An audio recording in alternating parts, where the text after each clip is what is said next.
Halo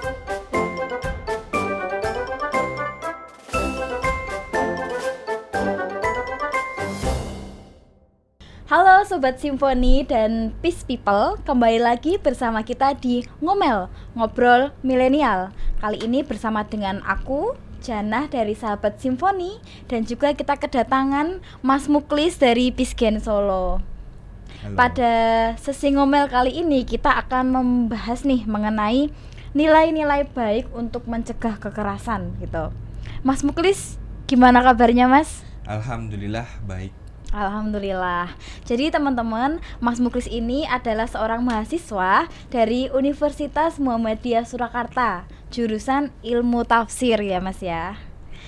Mas Muklis juga sudah cukup lama menimba ilmu di pesantren Mas. Berapa tahun Mas? Sudah 8 tahun. 8 tahun ya. 8 tahun itu kalau anak-anak udah kelas 2 SD ya Mas ya. Nah, pesantren, ngomong-ngomong tentang pesantren itu tuh tempat kita untuk menimba ilmu ya Mas, menimba ilmu agama, terus tempat kita untuk belajar Al-Quran juga, sama kitab-kitab, dan harusnya pesantren juga menjadi ruang aman dalam belajar gitu. Tapi mirisnya saat ini tuh banyak banget kasus kekerasan gitu di pesantren, entah kekerasan seksual, kekerasannya terhadap anak, bullying kayak gitu-gitu loh Mas. Nah, pada kali ini tuh kita juga akan membahaslah pengalamannya Mas Muklis selama di pesantren itu kayak gimana, apakah juga pernah mengalami kekerasan kayak gitu ya Mas ya. Terus Mas Muklis bisa mulai menceritakan Mas, gimana perjalanannya Mas Muklis selama di pondok tuh loh, dari mulai bangun tidur sampai tidur lagi. Oke, sebelumnya gimana sih pandangannya Mbak tentang pesantren juga? Oke, kalau pandanganku ya Mas, pesantren tuh seperti tadi tempat belajar tentang agama, selain itu juga kita ditanamkan mengenai kesopanan, terus adabnya itu gimana sebagai santri. Unggah-ungguhnya kalau adat Jawa ya. Karena ketika kita belajar agama itu juga kita diajarkan gitu loh, berperilaku yang baik itu seperti apa, bersosialisasi juga kan. Kalau kita di pesantren tuh sama teman-teman, solidaritasnya juga lebih kuat kayak gitu-gitu Mas. Oh gitu. Terus gimana tadi kalau menurutnya Mas Muklis? Oke. Mungkin saya akan mengawali cerita. Saya dulu pernah sempat nyantri atau mungkin tinggal di pesantren, salah satu pesantren yang ada di Sukoharjo. Itu pertama kali masuk dari waktu SMP. Oke. Kalau dari kegiatan di pondok pesantrennya sendiri, itu kurang lebih hampir setiap hari kan ya kita tinggal di dunia pesantren. Itu dari awal kita bangun tidur itu sekitar jam 3 pagi.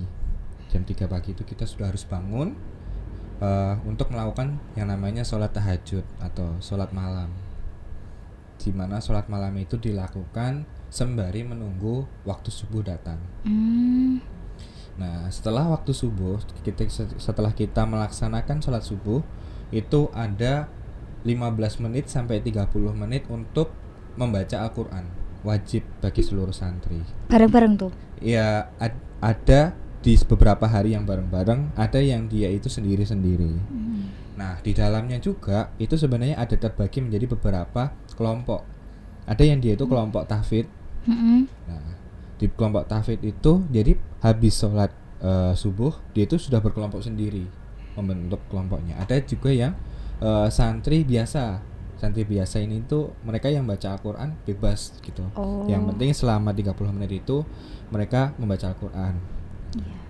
Habis setelah membaca Al-Quran itu biasanya ada kegiatan dari divisi bahasa. Jadi sebelum lebih jauh saya ingin menceritakan dulu, di pondok pesantren saya itu ada yang namanya pengasuh. Pengasuh. Nah, mungkin identiknya yang namanya pengasuh ini adalah seorang ustadz. Seorang ustadz di sebuah pesantren. Nah, kebetulan di pesantren saya itu pengasuh ini atau ustadz itu memiliki tangan kanan. Tangan kanan itu disebut dengan nama mudabir. Mudabir. Ya, mudabir. Mungkin kalau di dalam istilah dunia sekolah itu kayak OSIS-nya lah. Tapi dia itu yang full time di dunia pondok, dari bangun sampai tidur lagi, dan setiap hari kita bakal bisa ketemu terus sama orang itu. Nah, Berapa orang tuh? Itu mereka yang rata-rata berjenjang di kelas 11 SMA. Kenapa kok nggak yang diambil kelas 12, atau mungkin dia itu kan serata paling tinggi ya mungkin. Nah, karena kelas 12 itu, atau biasa yang di pondok saya itu bilang sebagai istilah nihai, mereka itu diberikan keringanan sama pondok untuk fokus ujian sekolah lah, ujian praktik untuk mempersiapkan itu.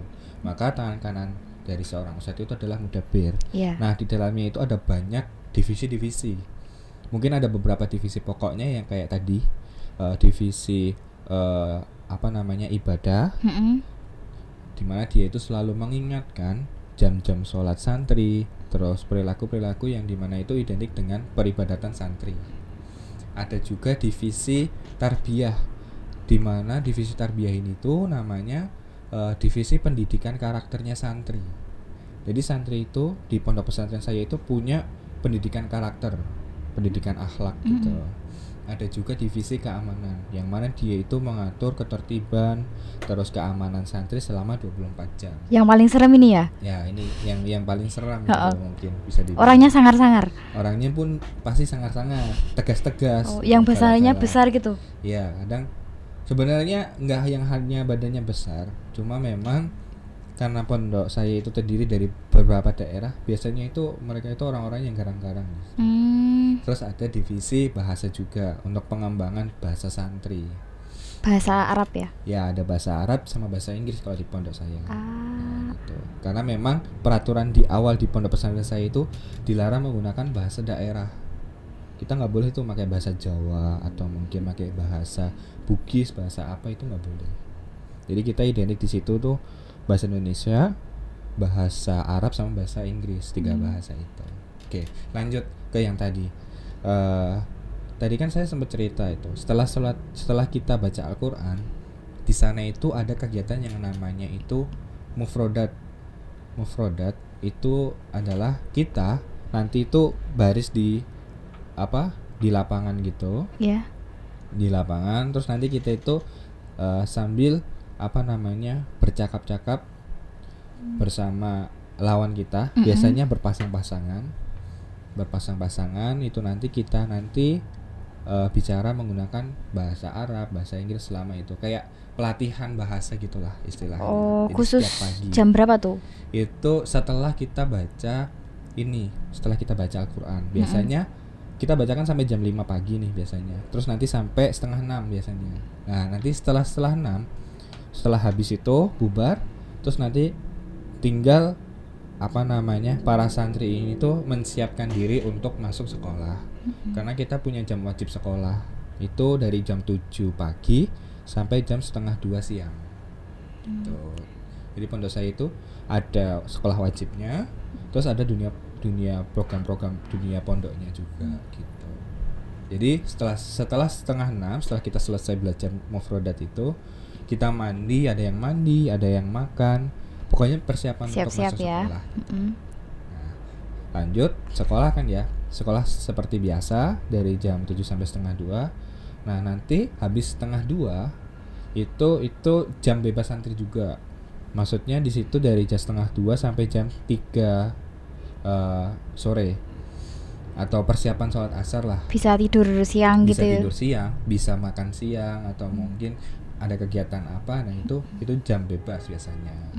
Nah, nanti sholat asar. Setelah sholat asar itu para santri kembali ke kamar untuk baca Quran lagi selama 30 menit. Nah, ketika di waktu sholat asar ini, itu biasanya para pengasuh datang. Jadi setiap kamar itu ada ustadz pengasuhnya sendiri-sendiri. Jadi ketika kita baca musyrif Quran, tadi ya? Iya, musyrif. Dengan istilah, kalau di pondok saya itu dengan istilah disebut musyrif atau pendamping kamar, orang tuanya kamar lah gitu, selama 30 menit itu. Nah, biasanya kita setelah sholat asar terus ngaji itu, Nah, acara setelahnya itu perharinya beda. Gitu. Kadang ada dari divisi tarbiyah itu biasanya kita ada yang namanya taklim. Taklim itu identik dengan seperti kayak apa ya? Mungkin istilahnya nanti ada kayak pengajiannya santri gitu. Nanti semua santri kumpul di masjid, nanti yang ngisi ustadz siapa gitu.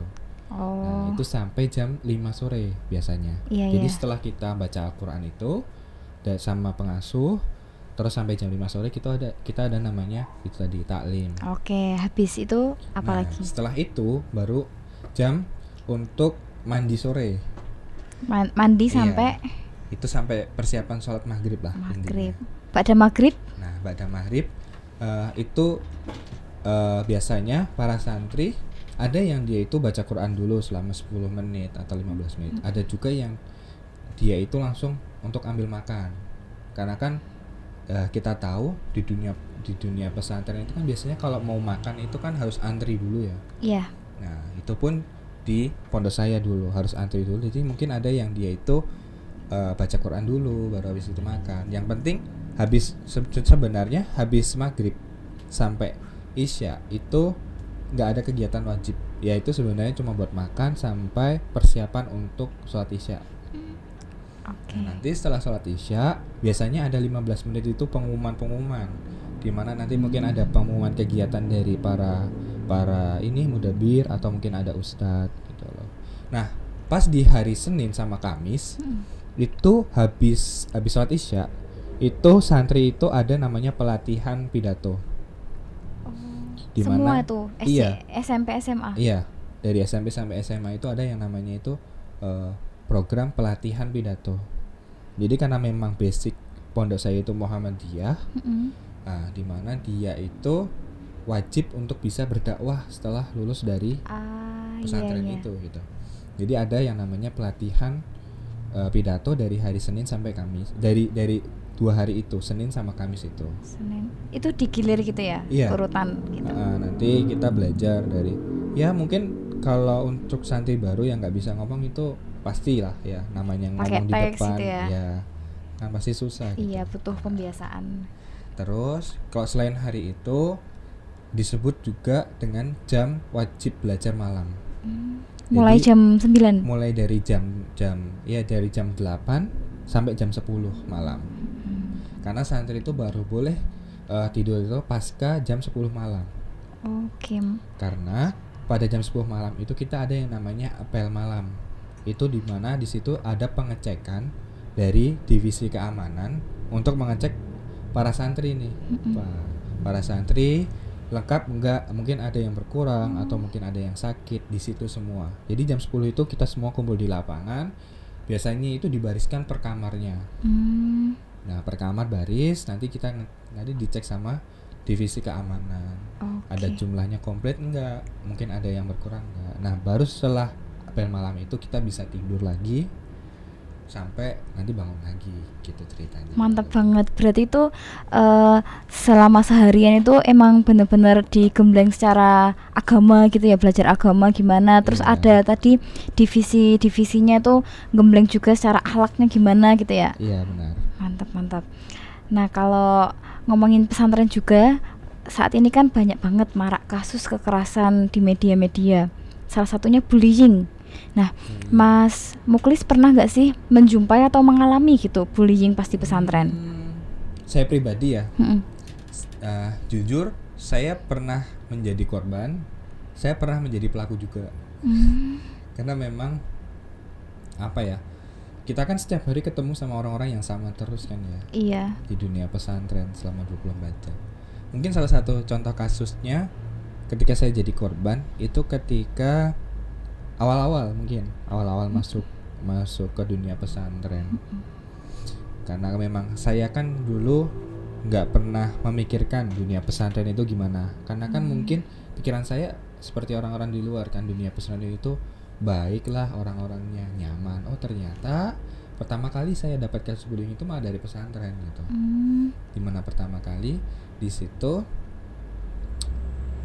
kalau dari kakak kelas itu dulu saya pernah mengalami yang namanya senioritas, dimana saya dulu pernah antri makan. Kan kita adabnya itu kalau untuk mau makan kan harus antri dulu di dapur. Iya, antri. Nah, ketika udah dekat nih giliran saya mau ngambil makan, itu ada kak kelas dari belakang itu langsung drobot lah, langsung ngambil jatah makan saya. Ya hingga akhirnya saya harus puasa kan, karena memang kan Itu seharian kamu nggak makan? kita di pesantren saya itu satu hari makan 3 kali, pagi, siang, sama sore. Nah ya itu kebetulan mungkin saya agak lupa itu kalau nggak salah di jam malam, kalau nggak salah jam malam. Ya udah semalaman itu saya nggak makan. Emang kalau misal kamu minta makan lagi gitu nggak boleh? Sebenarnya boleh tapi harus nunggu yang Antri lain. lagi gitu Iya. ya dari awal. Heeh. Dan itu sangat Sangat lama. panjang antriannya ya. Apalagi kan jam makan malam itu singkat, dari habis maghrib sampai isya. Oh iya, Kalau singkat isya banget. itu dapur udah benar-benar bersih, udah nggak ada Oh. makanan lagi. Oke, itu salah satu pengalaman bullying ya salah dari satunya. kakak tingkat Mungkin yang. kalau mungkin dari satu angkatan, Heeh. saya dulu pernah di satu kamar saya itu kebetulan generasi saya itu dibagi jadi 3 kamar. Nah kebetulan saya ada di kamar dan setiap kamar itu berisikan kurang lebih 15 orang. Nah yang saya alami mungkin di kasus yang teman sebaya itu, dulu saya punya 2 teman di mana dia itu badannya besar-besar. Mm-mm. Nah mungkin karena memang dunia pesantren itu apa ya, saya istilahkan kayak ada hukum rimbanya gitu loh, dimana orang yang badannya besar itu kayak yang paling ditakuti, Mengintimidasi. ya mungkin mengintimidasi gitu loh. Jadi saya dulu pernah dulu kan saya ini ya badannya kurus, terus rambut saya dulu keriting. Mm-mm. Nah sama dia itu manggil saya itu bukan nama tapi madang fisik saya gitu, manggilnya Brintik, sini Brintik gitu. Oh jadi gitu ya. Terus ada teman saya juga yang dia itu badannya kurus, itu dipanggilnya gepeng gitu loh. Jadi Ya manggil ampun. itu nggak namanya. Dan itu dianggap sebagai hal yang lumrah gitu ya, Iya. dinormalisasi. Karena memang nggak ada yang berani sama dia. Oh, Pernah berani, pernah sampai ada yang berantem, tapi ya kalah gitu kan, karena memang fisik kan ya. dan biasanya orang-orang mengikuti apa yang dipanggil gitu ya sama Setelah orangnya itu. itu menjadikan dampak yang akhirnya semuanya ikut-ikutan manggil nama itu. Padahal Karena- kita sendiri kan punya nama yang bagus yang Nah, diberi orang tua ya. Iya benar. Itu awalnya ya memang saya nggak terima, sakit hati karena memang apa namanya nggak sesuai yang saya inginkan kan. Gitu. Tapi ya itu berangsur karena kan mungkin pola pikirnya untuk orang-orang atau mungkin korban itu kan ya udah dibiarin aja lah, nanti juga lambat laun apa namanya sembuh sendiri atau mungkin reda sendiri. Nah mungkin beberapa korban punya pola pikir seperti itu. Kadang tuh kita juga kayak didoktrin gitu loh. Udahlah, itu tuh salah satu cobaanmu dalam menempuh pendidikan di pesantren. Iya, benar. Mesti ada aja cobaannya, mesti kayak gitu ya. Padahal itu adalah kekerasan dan harus dihentikan gitu loh, nggak boleh dinormalisasikan gitu ya. Iya, dulu kan ya karena memang mungkin masih kecil kan nggak punya pikiran ke arah situ ya Mbak ya. Mungkin karena kalau mungkin dulu punya pemikiran seperti itu, mungkin kasus bullying itu nggak akan Iya, terjadi. karena kita yo belum tahu. Aku juga pernah ngalamin gitu toh, dan sampai sekarang tuh apa ya, kalau aku mengingat itu tuh kayak sedih gitu loh.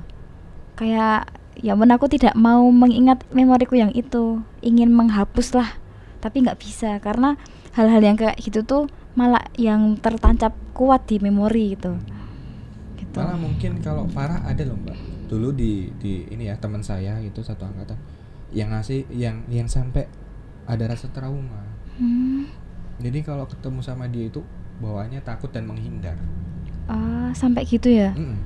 Karena memang benar-benar nggak mau ketemu dia. Karena memang setiap ketika kali dia ketemu sama orang itu, orang yang bersangkutan, itu pasti entah diejek, dikata-katain atau mungkin apa ya, dipukul mungkin biasa itu. Dia terima kayak gitu. Makanya dia lebih sering menghindarnya karena ada rasa. Karena juga belum punya keberanian untuk melawan juga ya. Iya. Relasi kuasa apalagi sama Kita kakak tingkat. mau lapor siapa gitu loh. Iya. Kalau mau lapor orang tua kan juga nggak bisa. Ya mungkin kita bisa ngelapor pun ke pengasuh, mungkin pengasuh kamar. Tapi itu kan pasti ada ancaman kan Mbak dari mereka. awas ya nanti kalau sampai ngelapor ke ustadz. Kadang juga malah dibully, apa sih apa-apa lapor orang tua Nah, gitu. benar juga. Tuh. Itu yang membuat kita para korban itu jadi ya udahlah terima aja lah gitu. Terus kalau kasus kekerasan yang lain itu kekerasan seksual di pesantren, Mas. Tanggapannya Mas Muklis gimana, Mas? Kalau melihat di media banyak berita kekerasan seksual. Kalau saya pribadi lebih, karena ini kekerasan seksual ya, lebih kepada ini sih, pemahaman orang itu. Jadi dulu saya pernah punya kasus gitu di pesantren saya. Yang namanya apa ya? Ya kan kita tinggal laki-laki semua ya, nggak ada cewek gitu loh. Pernah ngerasain nggak sih ketika, nah ini mungkin yang dirasain di teman-teman di dunia pesantren yang di luar, atau mungkin apa ya? Ya pokoknya yang dirasain sama teman-teman di luar. Kan yang namanya ketemu laki-laki terus kan lama-lama bosen kan ya. Terus mungkin ada santriwati yang main ke pondok gitu, entah dia itu mungkin ambil apa catatan nilai atau mungkin ambil berkas apa mungkin di pesantren. Ada keperluan gitu ya. Karena kan pusatnya administrasi kan di tempat saya di pesantren putra. Kita itu kan di pesantren saya itu kan dibagi jadi 2 tempat. Iya. Asrama putra sama asrama putri. Nah itu pun pisah tempatnya. Apa namanya, santriwati itu kan kalau mau ambil berkas kan harus main ke pondokku. Nah ketika ada santriwati yang masuk pondok, nah kan kita yang dari kamar kan pasti kelihatan nih. Nah mulai ada suara-suara burung berkicau. Jadi kayak maksudnya suara burung berkicau kayak kita kan jarang banget ngelihat yang cewek-cewek gitu ya, kita lewat night entah siapapun itu pasti dilihatin, disiulin gitu ya. Nah, mungkin ada yang manggil-manggil gitu kan. Itu kan mungkin salah satu bentuk pelecehan seksual kan, Catcalling ya. Jadi mereka itu kayak ngerasa terganggu dan terusik. Begitupun sebaliknya. Saya pernah kan dulu juga karena memang saya dulu orangnya aktif banget dan suka namanya berkebun di dunia pesantren. Kebetulan alat untuk memotong rumput itu di asrama putri. Jadi mau nggak mau saya harus ngambil di asrama putri dulu. Ketika saya lewat, wah itu masya Allah.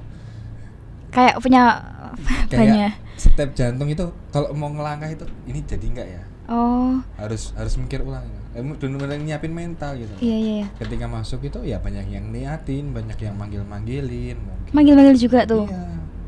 Karena kan memang yang sekali lagi ya, kita 24 jam ketemu cowok terus gitu. Iya. Atau mungkin mereka 24 jam ketemu cewek terus kan pasti beda gitu. Terus kamu itu ngerasa nggak nyaman ya di catcalling tuh ya? Pasti ngerasa nggak nyaman, deg-degan, atau mungkin salah tingkah, atau mungkin kayak ngerasa takut nggak? Sebenarnya lebih ke malu ya. Karena kan setiap hari kita kalau ketemu cowok terus kan biasa ya, ketemu cewek itu malu gitu. Tapi sekarang malu nggak? Ya kan sudah beradaptasi dengan dunia udah beradaptasi ya. Sudah beda. Gitu pasti. Nah mungkin ada satu kisah lagi gitu loh tentang kekerasan seksual yang mungkin dulu kita anggap biasa. Jadi dulu aku sama teman-teman ini ya, teman-teman kamar satu sebaya gitu, dulu pernah ya, mohon maaf ya, apa ya, pegang-pegang yang kita anggap biasa kalau dunia cowok kan. Nah mungkin satu apa ya, mungkin ada yang mengawali terus nggak terima dipegang lah sana. Tuh terus apa, pegang-pegang. Nah itu kan salah satu bentuk pelecehan seksual juga kan, yang mungkin kita anggap biasa gitu loh, karena memang kita nggak ada edukasi ke arah situ. Kita punya di sekolah itu ada namanya guru BP. Guru BP itu pun cuma 1-2 dan dia itu banyak mengurusi kenakalan yang bentuknya fisik seperti itu. Tapi untuk yang psikis dari santri, dari murid itu kurang. Bahkan di dunia pesantrennya pun lebih kepada, kalau yang saya tangkap adalah lebih kepada mereka itu nggak berani bilang, nggak berani speak up ya. Kalau dari keamanan itu juga kurang tanggap masalah itu atau gimana? Sebenarnya kalau dari itu punya ceritanya masing-masing ya. Kalau dari keamanan sendiri pun sebenarnya udah tanggap, cuma ya itu tadi kembali lagi, korbannya karena mungkin diancam jadi nggak berani bilang. Atau mungkin lebih kepada mereka tahu itu bentuk kejahatan tapi mereka anggap biasa. Jadi menormalisasi terus ya udahlah, berusaha untuk baik-baik aja gitu ya. Benar. Oke. Nah kalau menanggapi banyaknya kasus kekerasan, entah bullying, kekerasan seksual, itu menurut Mas Muklis langkah yang efektif apa sih untuk mencegah itu? Kalau dari aku pribadi, setelah aku belajar nih ya dari dulu, terus setelah aku mengenal edukasi, sebenarnya lebih kepada ini edukasi tentang kekerasan seksual itu harus benar-benar diberi dari dini itu. Jadi dari teman-teman ketika mungkin pertama kali masuk dunia pesantren itu memang sudah harus diberi, karena memang dari situ kita nanti bisa tahu itu loh. Oh, megang pantat itu contoh kekerasan seksual loh. Oh, kita manggil lawan jenis dari jauh itu salah satu bentuk kekerasan Iya, seksual. catcalling itu ya. Nah, itu harus benar-benar diajarkan dari awal, sehingga mungkin teman-teman yang tadi awalnya nggak tahu atau mungkin yang mereka itu melakukan hal itu jadi paham. Oh, ini salah, ini sebuah kejahatan, saya nggak boleh ngelakuin hal itu. Yang utama itu edukasi. Ya, Terus edukasi. yang kedua lebih kepada berani speak up-nya itu. Nah, itu kembali kepada para pendamping yang memang dia itu harus benar-benar mendampingi dan juga harus melindungi. Jadi kasus yang seperti mereka nggak berani ngomong karena diancam, itu kan mereka kalau mereka punya ini media untuk menyampaikan, tapi kan mereka nggak punya pelindung. Kita di dunia pesantren itu yang bisa melindungi diri kita itu ya diri kita sendiri gitu loh. Iya. Alangkah lebih baiknya ada pusat aduannya gitu ya. Iya. Oke. Terus selain itu, kalau misal dikaitkan dengan nilai-nilai perdamaiannya Pisgen itu juga bisa masuk ya Mas ya? Bisa masuk semua. Apalagi dua nilai yang awal. Kan Pisgen itu punya 12 nilai dasar perdamaian nih. Ya. Nah, dua nilai awal itu kan tentang kepribadian ke dirinya ya. Nilai yang pertama itu bangga menjadi diri sendiri. Terus yang kedua itu prasangka. Nah, mereka yang bisa menerapkan penanaman bangga pada dirinya sendiri ini, mereka yang identik menemukan kebahagiaan di dunia pesantren. Mereka bisa memahami dirinya, termasuk yang kedua tadi, nilai yang kedua tentang prasangka itu, dimana kan orang kalau mau melakukan sesuatu atau mungkin ingin melakukan kejahatan itu kan dia pasti berpikir yang buruknya dulu. Ketika orang pengen berteman kan mungkin di dunia pesantren ya melihat dulu, kayak di awal tadi saya cerita ada kasus seperti itu. Misalkan tadi dari tanggapan yang santriwati mungkin lewat itu sebenarnya nggak manggil santriwati, mungkin manggil temannya yang di luar, tapi kan berprasangka kan, wah kita dipanggil nih. Atau mungkin ketika kasus saya masuk ke asrama putri gitu, saya ngerasa dipanggil padahal bukan saya. Oh, itu kan wujud dari prasangka kita, terus melebar kepada pikiran-pikiran kita, terus kita berpikirnya wah salah ini gitu. Oke. Gitu. Terus di Solo Bersimfoni kan juga mengkampanyekan, menyadarkan kembali gitu loh kepada anak-anak muda khususnya di Solo Raya tentang nilai-nilai hastalaku.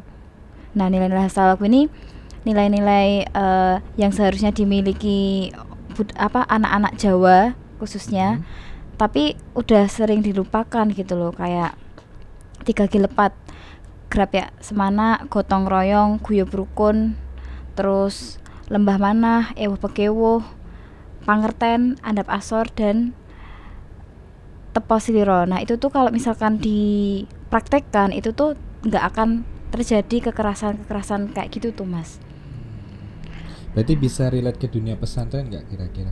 Bisa banget, apalagi khususnya di daerah Jawa-Jawa ini, karena hastalaku itu memakai istilah-istilahnya Jawa gitu loh, dan itu lebih bisa ditangkap oleh orang-orang Jawa, khususnya kalau orang-orang yang sepuh kayak gitu.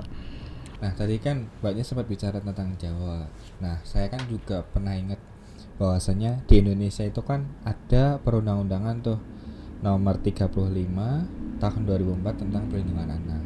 Nah, saya ingat nih, dulu waktu pertama-tama saya masuk dunia pesantren itu masih banyak yang namanya pemukulan yang terjadi karena mungkin kesalahan santri, atau mungkin salah satu mungkin cara untuk membenarkannya dengan dipukul kayak gitu. Nah, itu berjalan kurang lebih sampai saya di kelas 8.